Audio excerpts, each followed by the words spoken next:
Voy a hablar sobre diseño mecánico en ingeniería. Lo primero que vamos a hacer es, les pido que por razones esto lo hago por razones de no entrar en conflictos eh, con derechos reservados sobre publicaciones, es que vayan y vean este video y además para no cargar este video con demasiada información, que no sea muy pesado, les pido que vayan al link que les dejo aquí debajo al pie, o si no, o bien también lo buscan como The Life of the Ball, la vida de un bulón o de un perno, pero es más que nada referido a cómo se fabrica un bulón este, dentro de una escudería de Fórmula 1. Es un video de Red Bull muy interesante, muy sintético esto no, pero deja mucho para hablar, digamos, está bueno para tomarlo como un ejemplo, ya que se ve un poco todas las etapas por las que pasa el diseño de un elemento de máquina. Así que bueno, van, miran el video y vuelven y estaríamos hablando. Ingeniería básica de diseño. Lo que vimos en el video lo podemos resumir en presentar cuáles son los pasos básicos para el diseño en ingeniería. Esto es aplicable también no solo a la ingeniería mecánica, sino a muchas ramas de la ingeniería. Y este concepto es un concepto personal, formado, ¿no? Pero sirve mucho para quienes después por ahí se vuelquen a lo que es impresión 3D o a la fabricación de piezas bajo cualquier tipo, utilizando cualquier tipo de manufactura. Lo primero que vamos a hacer a la hora de diseñar un elemento de máquina, como ustedes también lo habrán visto en el video, es un croquis.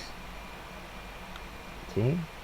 Esto se hace desde que el hombre empieza a tener idea de las cosas y tiene al alcance algo en donde plasmar esas ideas. Utiliza una hoja, hoy se usan software para modelado en 3D, se croquiza. Un croquis es un dibujo que tiene menos información que un plano, obviamente, pero es representativo de lo que se va a querer fabricar o de lo que se quiere explicar.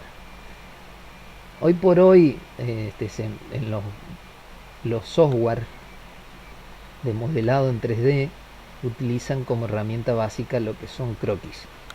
Un croquis vendría a ser un dibujo en el plano, ¿sí?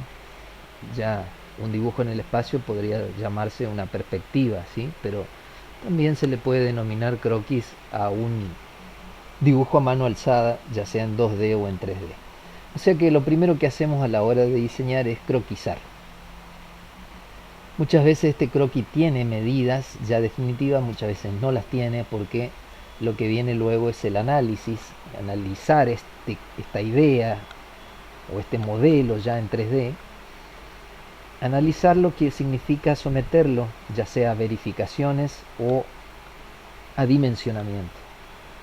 En ingeniería, a la hora de diseñar, podemos verificar una pieza que ya tiene una dimensión para saber si va a resistir las solicitaciones a las que va a estar sometida, o bien podemos diseñarla, calcular qué dimensión deberá tener a efectos de que resista las solicitaciones a las que estará sometida, teniendo en cuenta obviamente el material con el que vamos a fabricarla. Muchas veces en ingeniería de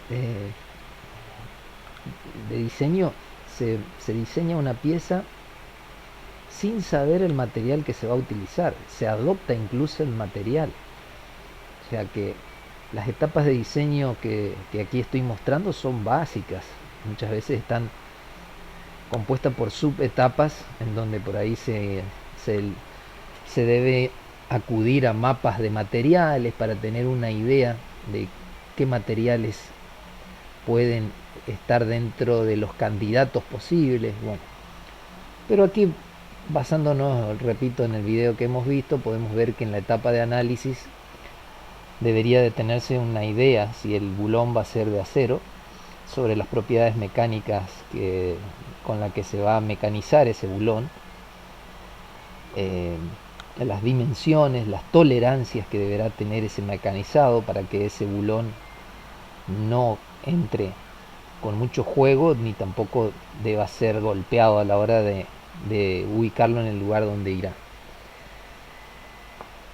Entonces se hace un análisis. Hoy por hoy estos análisis se pueden hacer con una computadora, con una CPU, y se utilizan herramientas que ahora vamos a ver que permiten simular el comportamiento de la pieza bajo las solicitaciones.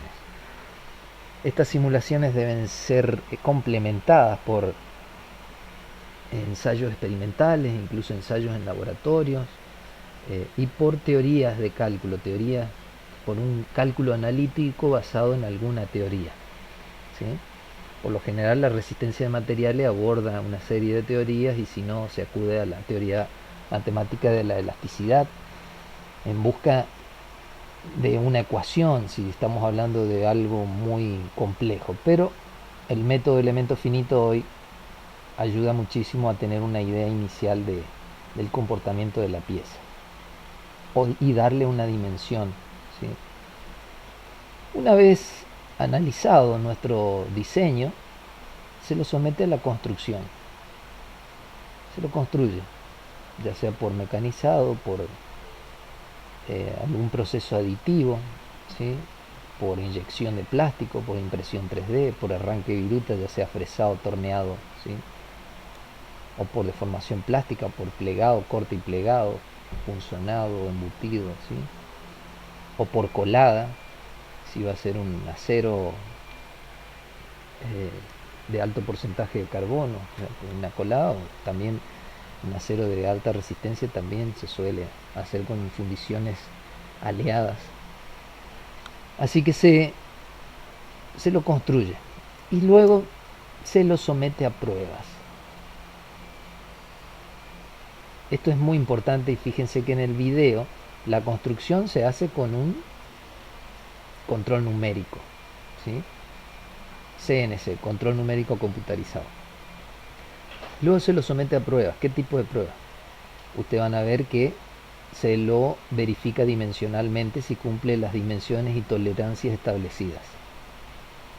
Se lo somete a una serie de ensayos, un ensayo de dureza, para verificar si la dureza con la que quedó el material está dentro de los estándares que pide la norma. Luego se lo somete a un ensayo de búsqueda de fisuras, posibles fisuras o fallas, que pueden ser por fallas existentes en el material semi elaborado. Fíjense que el material inicial con que se fabricó el bulón era una barra de sección circular maciza. Puede ser un trefilado, puede ser algún laminado. Si funciona, se le somete a pruebas, y si funciona, si es positivo los resultados que arrojan las pruebas, se sugiere la producción en serie. Y si no, se vuelve al rediseño. Ya a esta altura del partido se tiene una idea de cuál es el problema que está haciendo de que esa pieza falle. Se rediseña y se somete nuevamente a los pasos que vimos, al análisis, a la construcción de prototipo y a pruebas. Hoy con las herramientas informáticas se reduce muchísimo este tiempo en que se fabrica una pieza y se la somete a prueba en campo. Por lo general, cuando se somete a prueba una pieza, no solamente es sobre la pieza misma, sino sobre la máquina en la que está instalada esta pieza. Entonces son tiempos bastante importantes los que lleva someter a pruebas a una máquina, ¿sí? Muchas veces con las simulaciones se puede acortar bastante estos tiempos, pero repito, deben estar respaldadas por algún otro alguna otra herramienta, ya sea un ensayo experimental o la idoneidad, obviamente también bien es válida. Hoy el diseño mecánico se puede decir que estamos hablando de un diseño mecánico 4.0. ¿Por qué? Porque está conformado por una serie de herramientas. Esto también es un concepto, si bien se habla de industria 4.0, el diseño mecánico se puede decir que a la par de industria 4.0 hay un diseño mecánico que está en ese nivel, en donde las herramientas más utilizadas son el CAD, CAE, CAM, CAT, y hoy ya podemos hablar de que la impresión 3D ocupa un lugar muy importante dentro del diseño de los elementos de máquina. Ojo, no confundir cuando hablamos de impresión 3D quienes ya tienen una idea de que solo estamos hablando de impresión de plásticos o de polímeros. La impresión 3D es muy diversa, no solamente en el proceso más conocido como el FDM, hay un montón de procesos más que luego los podemos comentar en otras publicaciones, que sirven para las etapas de diseño de un elemento de máquina. Hoy con impresión 3D se pueden fabricar piezas ya listas para someterlas a prueba, o bien se fabrican prototipos que sirven para hacer algunos ensayos de ensamble. Incluso se pueden fabricar moldes para obtener la pieza destino. En fin, por eso es que ubiqué a la impresión 3D dentro de estas herramientas. Pero hablemos un poco de cada una. Por ejemplo, el CAD, diseño asistido por computadora. A mí me tocó vivir el momento en donde el plano dibujado a mano dejaba de ser necesario, digamos, no es que fue suplido, digamos, dejaba de ser necesario porque empezaban a tenerse, empezaba a tenerse la ayuda de las herramientas informáticas. El modelado CAD empieza como un modelado en 2D y luego se traduce a un modelado 3D en sus inicios. Hoy la mayoría de los modelados son en 3D, lo que es diseño mecánico.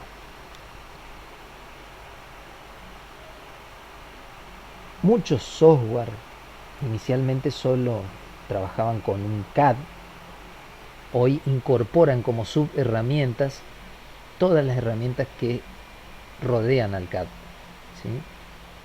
Con un CAD yo puedo materializar la idea, ¿sí? Siempre va a ser necesario por ahí croquisar a mano alzada, pero con un CAD yo puedo modelar en 3D perdón, el elemento de máquina o la máquina en sí, y de ahí sacar el elemento de máquina que yo necesito diseñar, pero puedo tener una idea muy interesante de cómo va a ser la pieza, ¿sí? Es muy potente hoy el uso de herramienta CAD a la hora de diseñar.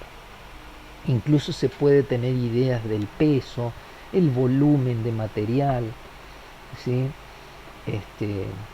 La forma en que se va a ensamblar. La herramienta CAE. La herramienta CAE es una herramienta que sin el CAD quizás no sería posible. Significa ingeniería asistida por computadora y viene a formar parte de la etapa de análisis en el diseño. Fíjense que la herramienta CAD forma parte de la etapa de croquisado, de modelado.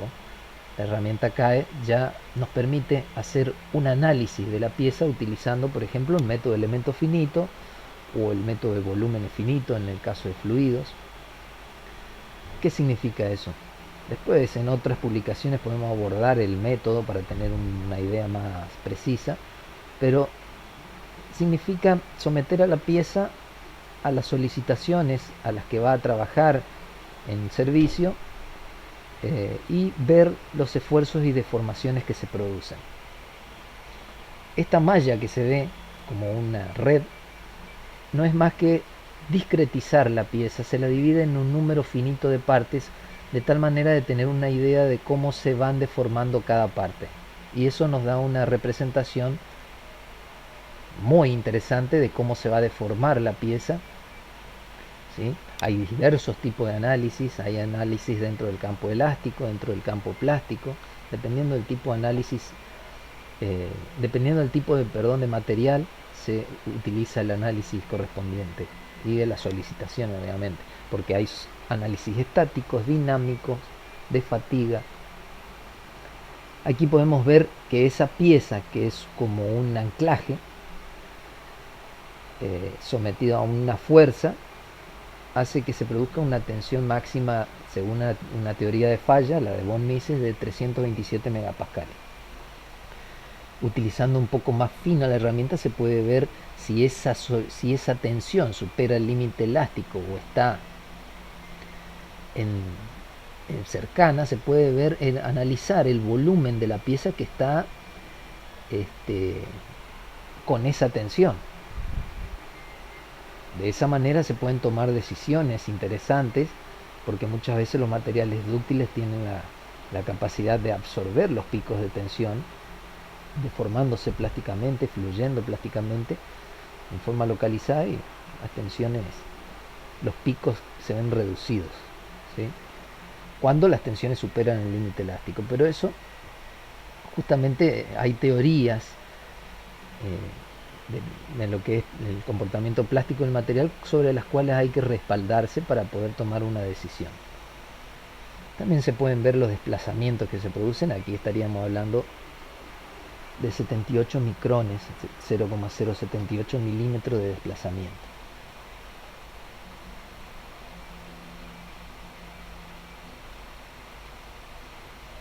La herramienta CAM.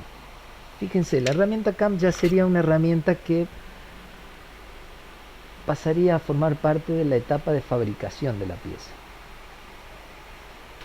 Una vez obtenido el CAD, una vez sometido a análisis, lo podríamos mandar a un control numérico. Antes de eso, programar, y con una herramienta CAM yo podría obtener el código que luego va a ser interpretado por el control numérico para que éste fabrique la pieza.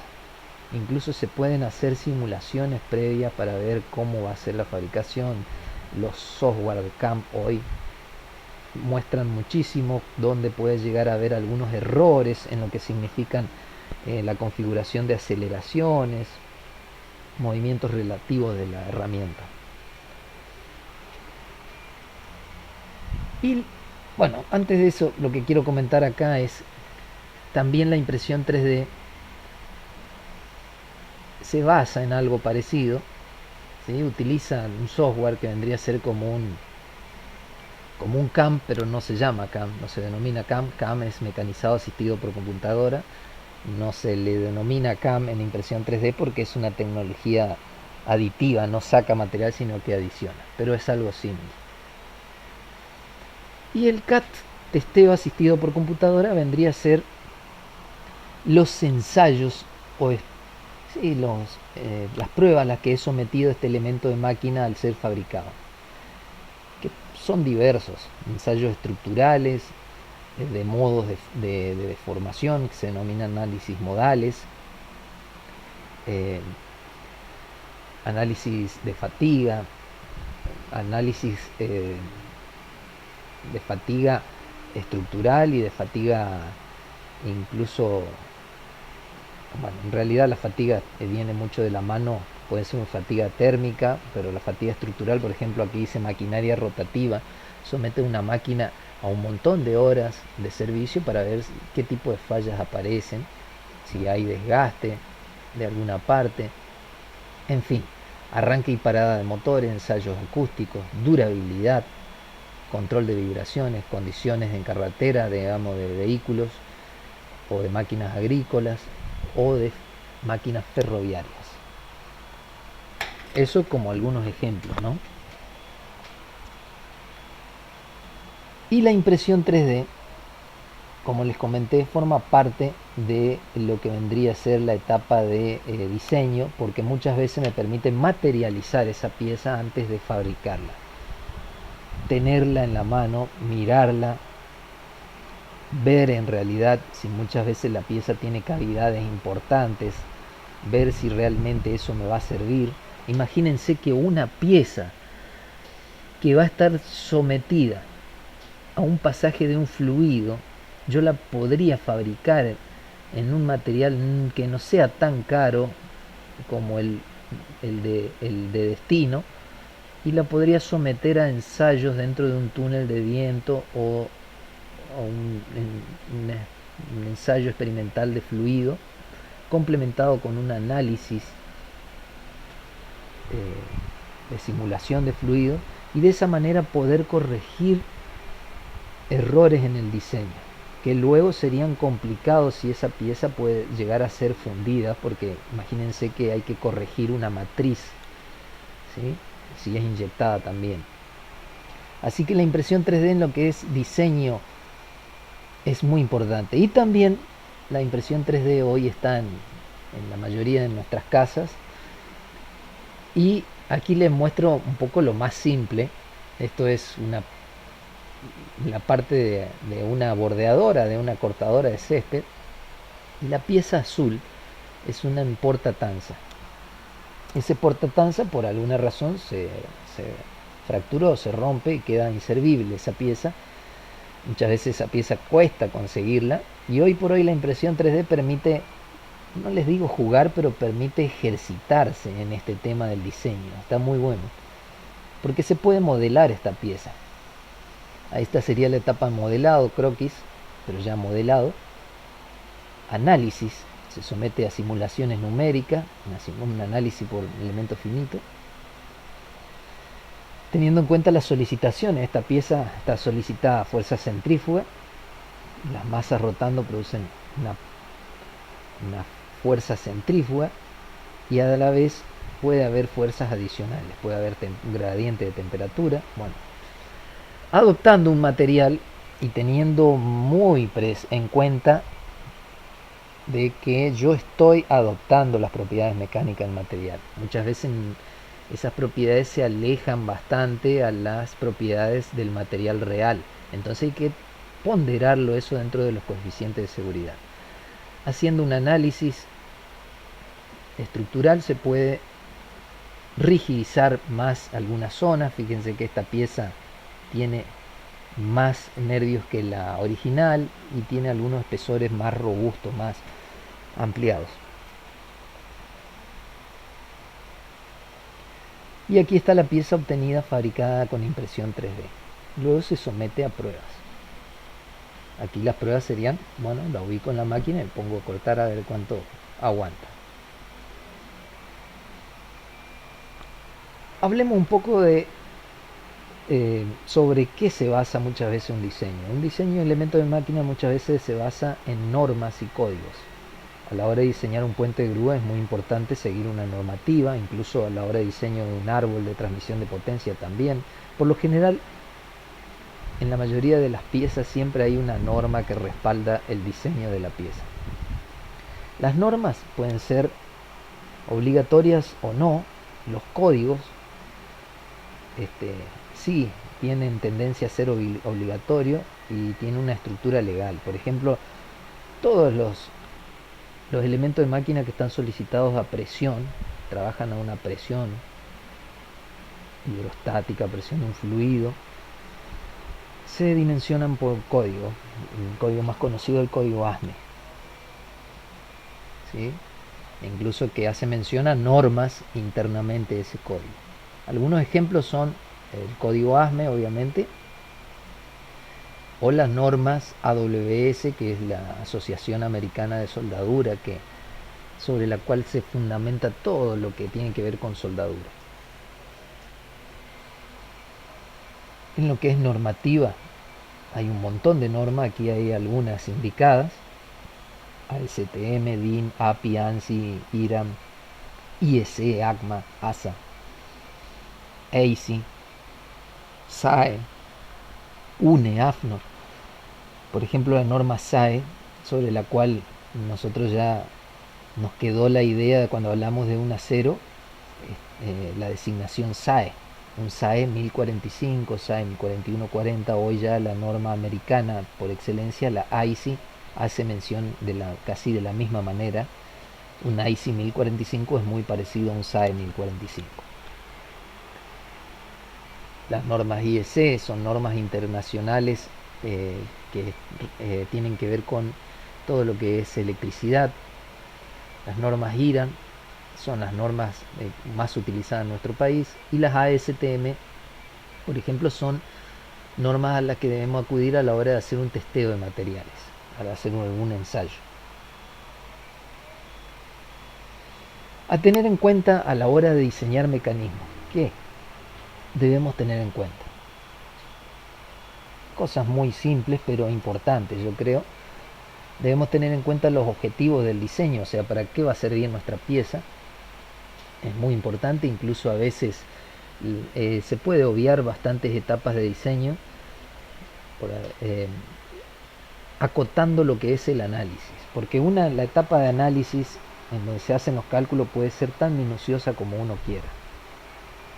Dependiendo del tipo de pieza podemos obviar algunos análisis, algunas verificaciones y fabricar la pieza y someterla a pruebas.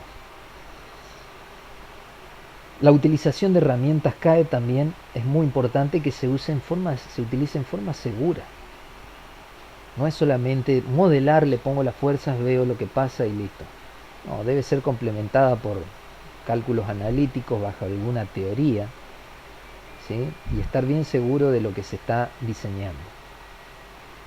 Más que nada, teniendo en cuenta de que el material que estoy adoptando sea o no cercano al que se va a utilizar. Si no se tiene una idea, se debe hacer ensayos previos sobre el material base o pedir las propiedades mecánicas del material como datos garantizados por el fabricante. La conformación de planos es algo muy importante, porque un plano es un poco lo que va a ver el fabricante.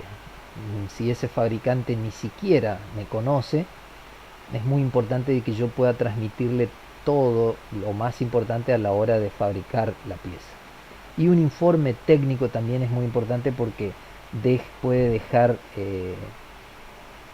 puede pulir dudas que se pueden presentar.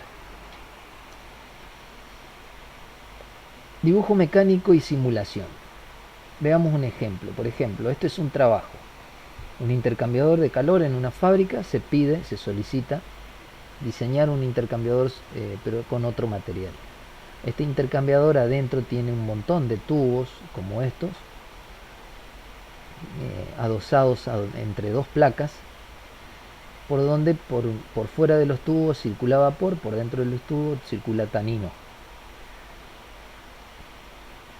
Se hace un croquis representando, como parte del informe técnico que contiene los resultados del análisis computacional de fluido. Se muestran las partes de este intercambiador, ¿sí? Y se hace una simulación numérica de fluido viendo cómo se comporta este intercambiador si en vez de ser del material original, que era cobre, se lo construyera de acero inoxidable. Se hace una disposición, se hace el modelo del calandra, se le llama la pieza que contiene todos los caños. La de la derecha es la de cobre y la de la izquierda es el nuevo diseño con tubos dispuestos en forma tipo 3 bolillos, pero no es, sí es parecido a eso, con más caños ubicados estratégicamente y manteniendo obviamente el mismo diámetro de tubos, por la simple razón de que estamos hablando de un fluido bastante viscoso, no podemos reducir la dimensión de los caños. Y a ese modelo se lo somete a pruebas, y al modelo también al modelo de la derecha también, para hacer una comparativa. Ese es un ejemplo de lo que se puede hacer con las herramientas CAD-CAE, ¿sí? Y luego, bueno, se hacen los planos bajo normas IRAN, por ejemplo, aquí. Las normas IRAN 4500 y pico, o sea, una serie de normas que regulan todo lo que es los planos mecánicos. En una conformación de plano es importante no ponerse de entrada a decir, bueno, yo esto lo voy a hacer en tantos planos y con este formato de hoja, acá voy a usar A3 o A4, no. Va a tener mucho que ver de cómo vayan quedando los planos y cómo vayamos viendo de que se quedan representadas las piezas. Necesitamos una vista general que muestre bien la pieza, la máquina y las partes más importantes que componen la máquina, y luego empezar con el despiece y el detalle de cada pieza. Donde haga falta mayor detalle, hacer un detalle. Si no, el objetivo del plano es mostrar cómo es la pieza y acotarla para que se pueda copiarla. Si se sigue una norma, de acotación, es muy fácil de que una persona aquí o en otro país pueda leerlo. Cuanto más internacional sea la norma, mejor es. Y por supuesto una vista explotada o despiece va a servir muchísimo a la interpretación. Eh, Antes el dibujo técnico llevaba días a la hora de hacer un despiece o una vista explotada. Hoy, una vez que tenemos el modelo en 3D, con manejo de lo que es la herramienta de planos, se puede obtener los planos de manera muy rápida y obviamente hay que tener muy presente la normativa, porque si no podemos incluso caer en un mal uso de esta herramienta. O sea, hay que complementarlo siempre con lo teórico a esto. Aquí hay una idea de cómo podría ser un plano. Siempre en un plano es importante aprovechar los espacios en blanco para escribir cualquier reseña, indicación, cualquier cosa que pueda ser relevante y que sirva al que lee el plano, porque acuérdense que una persona que nunca vio esta máquina o esta pieza necesita de la mayor información posible para quitarse las dudas. Aquí hay un despiece con un detalle y otra parte de despiece con detalle. Si la persona sabe leer, quizás puede parecer que el plano está muy cargado, pero si sabe leer es el destino final es que se interprete bien las dimensiones. Así que no se preocupen por que el plano quede muy cargado, más vale preocúpense si el plano no queda cargado. Por ejemplo, aquí está el diseño de una caja de graves, que es sonido, y este es el plano. ¿Pero por qué? Porque el fabricante pidió ese plano. Ese es un plano de vista explotada. Por lo general la vista explotada no lleva acotaciones más que cotas principales muchas veces, pero esta vista explotada está indicando cómo deberá ensamblarse esta caja. ¿Sí? Esta caja es de madera, se corta con láser. No sé si no es fenólico esto. No. Aquí hay otra caja, un grave con un agudo. Las piezas que ustedes ven bicolores están hechas en impresión 3D. Aquí hay una vista con los nombres de cada pieza, porque esta no tiene nada que ver con esta caja. Sí, es la misma. Estas son cajas que van ensambladas, colgadas en lo que es sonido, formando una curva en sí, vendría a ser una línea imaginaria. Se puede someter a análisis esta caja porque estructuralmente debe ser rígida y debe tener la capacidad de que los anclajes soporten el peso de las demás cajas. Aquí hay un análisis estructural y una vista de corte, pero esquemática, para poder tener una idea de la disposición interna. La pieza de la derecha es una guía de sonido, eso que tiene como una curvatura, y lo que está al fondo como una media luna es un driver o tweeter de agudos. Esa pieza también se puede diseñar, muchas veces se trabaja sobre el diseño de piezas complejas de conseguir, difíciles de conseguir, a veces para hacer pruebas. La de la derecha es una pieza importada, la de la izquierda es una copia de esa pieza importada, fabricada en 3 piezas, por la simple razón del tamaño de impresión de la máquina de la impresora 3D, del volumen de impresión. Pero a la vez esa pieza tiene rigidizadores, está pensado un poco para que sea fácilmente ensamblable y que tenga una rigidez. Aquí está un modelo CAD de esa pieza y aquí hay un ensamblaje parcial para tener una idea de cómo es en la parte interna. Luego esa pieza se puede someter a pruebas. Las pruebas consisten en hacer vibrar el conjunto driver, guía de sonido y difusor que tiene, hacer vibrar y captar esas vibraciones con un micrófono para comparar. Esto es un trabajo más de los sonidistas. Bueno, entonces más o menos es eso lo que quería mostrarles. Podemos ver algo más relacionado con modelado en 3D. Por ejemplo, esto es un sensor de filamento de una impresora 3D y el diseño de esta piecita que tiene una tapa y tiene una carcasa. Por estos huequitos o cilindritos pasaría el filamento de la impresora 3D y va a censar, le va a decir a la impresora si el filamento está presente o no, para que la impresora no imprima sin ningún material, porque si no la impresora queda muchas veces imprimiendo en el aire.